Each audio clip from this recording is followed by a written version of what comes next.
punya seorang pemuka agama, seorang ustadz yang menginspirasi kita semuanya. Benar, keberlimpahan ilmu agama dan juga keberlimpahan harta yang tentu saja kebaikan ini bisa ia bagikan dengan orang yang membutuhkan. Ya, di pagi-pagi Ambiar kita pengen tahu apa sih rahasianya. Ini dia Ustadz Somad.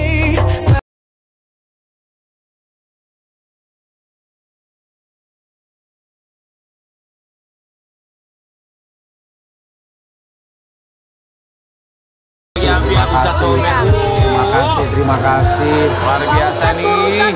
Iya ya. Turun 11 kilo. Ya gimana nggak kurusan, orang rumahnya gede jalannya jauh. Olahraga terus kan Pak Ustadz. Nggak harus rumah gede dong. Kan banyak tempat jalan untuk kita bisa menikmati jogging. Bener, orang di rumahnya ada mini soccer. Tapi ada yang kalau mau diet nguntungin, terus lari juga masih untung. Apa itu Ustadz? Banyakin minjem. Minjem apa Ustadz? Minjem uang. Lari terus. Jangan-jangan kurus banyak yang minjem. Nyerempet ke situ kan. Tapi kayak ada yang beda ya dari usaha. Apa ya? Ustaz kayaknya matanya dikecilin ya. Auranya makin kaya raya gitu ya. Alhamdulillah ya. Iya, kita berempat mengucapkan terima kasih. Tolong ya guys, dengan orang kaya jangan menjilat. Tapi dengar-dengar Ustaz tuh katanya ke Cina ini ngecilin mata ya, betul nggak sih? Cina ngapain? Enggak, Ustaz lagi bahagia soalnya baru merayakan miladnya. Ya, alhamdulillah. Alhamdulillah. Tahu kan, Yang keberapa Ustaz? 4. Maksudnya gimana tuh? Berapa? 41. Kok masih tua? Masih muda banget Ustaz. Wah, sangat muda. Sebentar, dong. kata teman kita masih tuan kamu. Emang kamu berapa? Hah? Kamu berapa? 5. Enak aja 45 gue, 43. 45. Aku baru mau 44 Desember Ya, umur adalah angka ya. Betul. Ustaz, kita mau kasih lihat ini bagaimana kebahagiaan Ustaz Somad merayakan miladnya. Ya, 41 kan udah lewat masa katanya yang 40 tuh pertaruhan. Ya paling tidak alhamdulillah di usia yang masih muda sudah melewati ambang batas. Katanya 40 tuh ambang batasnya. Nah sekarang udah masuk 41, mudah-mudahan lebih baik lagi. Ustaz, dapat kado apa dari istri tercinta? Kadonya lebih ke udah tua ya, bukan lagi anak muda sih. Saya merasa bahwa doa, kebersamaan, kesetiaan, perhatian bersama dengan keluarga, anak-anak itu udah Momen ya. ya momen itu lebih dari segalanya sih buat saya.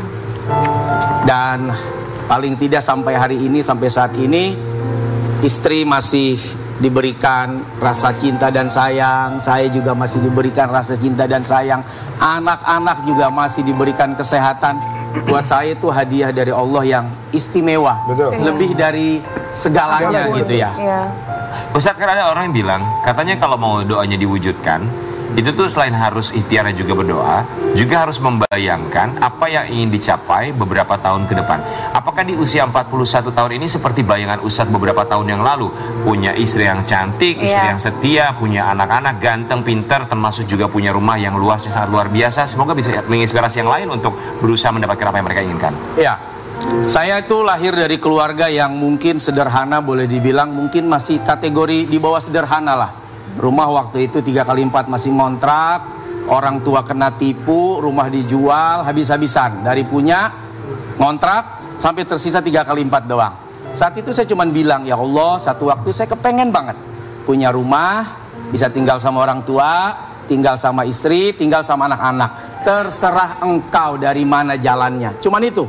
Dan itu saya sampaikan kepada Allah tuh, seingat saya kejadian itu tuh selesai saya lulus sekolah dari pesantren. Waktu itu kelas 3 aliyah, orang tua saya kena ujian musibah seperti itu.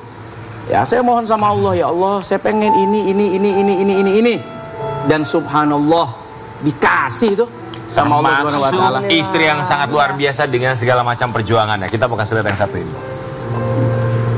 Mengingat lagi perjuangan istri Ustadz Somad saat menanti buah hatinya.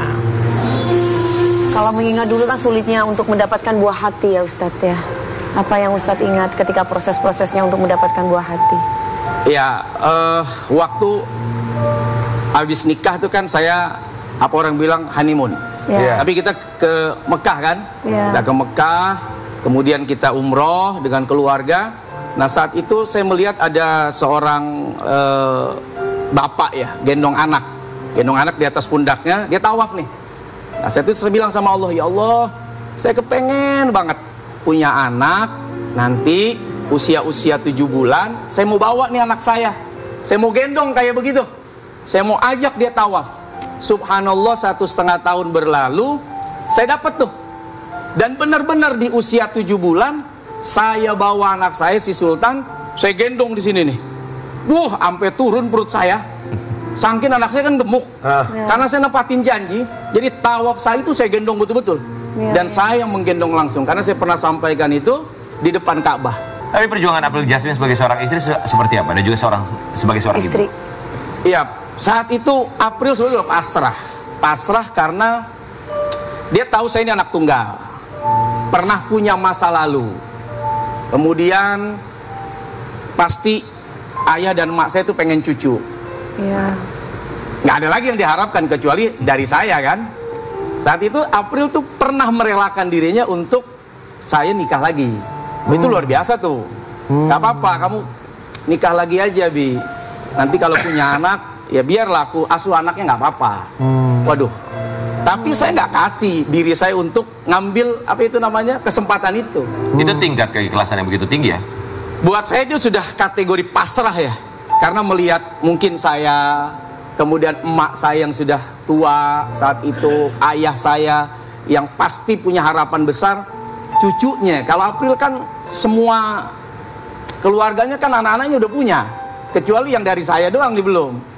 Nah, kepasrahan itulah yang membuat saya akhirnya berpikir, saya tidak akan melepas kamu.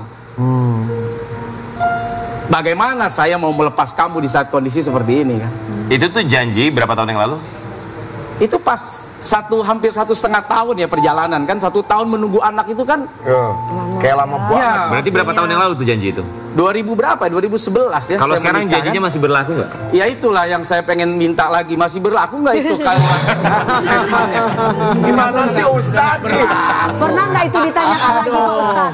Kirain Pernah tuh nggak mau- ditanyakan lagi? itu udah berapa kali saya tanya, itu masih berlaku Apa nggak statement? jawabannya istri tercinta? Ya kan udah selesai, syaratnya udah nggak dapat lagi. Waktu itu kan kalau belum punya anak, ternyata udah dapat Udah anak. punya anak. Iya. Betul. Dan ini pelajaran loh buat kita laki-laki. Betul. Kalau perempuan saat itu meminta seperti itu, segera ke notaris. Bukan berarti harus Saya nggak ke notaris saat itu. Bukan berarti harus begitu. Tapi apakah Jual Amel beli tanah akan kali ya? punya pemikiran yang kurang lebih sama seperti April Jasmine? Apakah siap dengan pemikiran itu? Enggak semua wanita Nggak siap siap, ya. Ada perempuan yang siap untuk dimadu, Rata-rata susah. asal lakinya mau untuk diracun. Kita bukan. Bener. Ustaz Solmed kesepian keluar kota tanpa istri.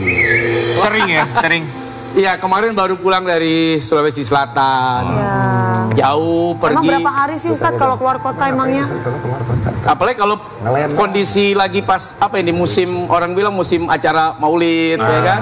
Itu saya bisa 3 hari, 4 hari kalau udah keluar kesepian, Pak kota. Ustadz? Waduh, sepi banget itu. Jadi bisa menangis di tengah keramaian. Masa sih, masa Ustaz tuh se-fragile itu, serapuh itu ya kalau nggak ada April Wah, saya Jasmine? rapuh. Saya tuh kalau sama istri Fragile tuh banget. melo banget, rapuh banget. Saya tuh kayak anak-anak. Rapuh. Makanya istri saya sebel. Ayo masuk. Gue kayak ngasuh 4 anak katanya. Karena saya tuh manja banget sama istri itu. Ustaz emang kalau keluar kota ngapain? Ngelenong.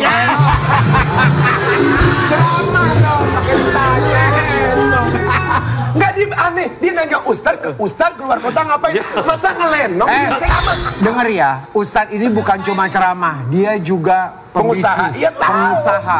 Bisa jadi dia Tahu, tapi kan tadi bilang acara maulid. Iya, Berarti kan ceramah. udah jelas ceramah. Lanjut Ustadz. Ya banyak Ustaz, hal yang dikerjain. Emang Iya. kalau nggak ada April Jasmine tuh Kan capek katanya mengurus 4 anak Pak Ustadz. Seperti mengurus 4 Iya. anak. Pak Ustadz gak bilang tuh mau tambah lagi nggak buat yang masuk. Itu sering jadi candaan saya sebetulnya sama April. Udahlah, cari satu orang yang bisa meringankan beban kamu gitu. Kakak ada pertanyaan dari kakaknya seperti itu. Apakah kakak mau? Gimana sih kak? Loh kan katanya Ustadz, katanya kan kita itu harus bisa bersedekah kepada para janda. Coba tengahi dong Rian. nggak, saya mau nanya sama Ustadz. Belum setengah jam kita ngobrol, Ustadz tuh berkali-kali keluar kalimat Kalimat keliru minta tuh. izin, coba untuk meringankan kamu, minta izin apakah masih berlaku tawaran tersebut? Memang seserius itu Ustadz punya rencana? Saya sih tidak serius, tapi kalau dia serius saya oke aja. Oke, Ustadz Solmed, kita akan memberikan pertanyaan jauh lebih serius. Kita akan menempatkan Ustadz Solmed dalam kursi kegembiraan.